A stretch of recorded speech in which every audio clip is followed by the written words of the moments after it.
Paiement digital, paiement mobile via les téléphones portables, transactions en ligne, un marché en plein essor sur le continent africain.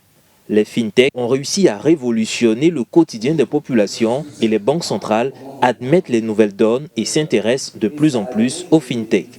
L'intégration de l'inclusion financière et l'importance des fintechs en matière d'inclusion financière des populations africaines qui sont en dehors du champ classique de la finance ont convaincu les banques centrales à adopter une approche complètement différente.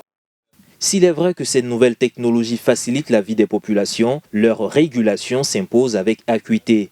Tout l'enjeu du rendez-vous d'Abidjan qui a réuni les experts autour du thème « Utiliser la régulation comme levier pour structurer un marché fintech de premier ordre ». Sans cadre réglementaire, il n'y aura pas de projet qui puisse tenir la route parce que les initiatives iront dans tous les sens. Les populations pourront perdre aussi leur épargne parce qu'il s'agit aussi de sécurité financière.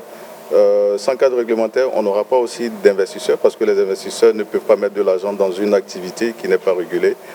Dans le principe, la réglementation semble acquise, mais dans la pratique, les acteurs appellent les instances de régulation à une certaine flexibilité pour ne pas tuer l'innovation.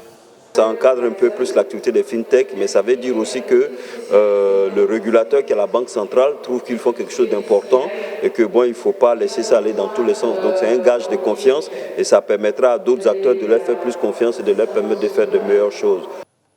Au-delà des simples transferts d'argent, de rechargement ou autres paiements basiques, les fintechs ont un immense potentiel non encore exploité sur le continent africain et l'ambition affichée est d'impulser la croissance économique du continent via les fintechs.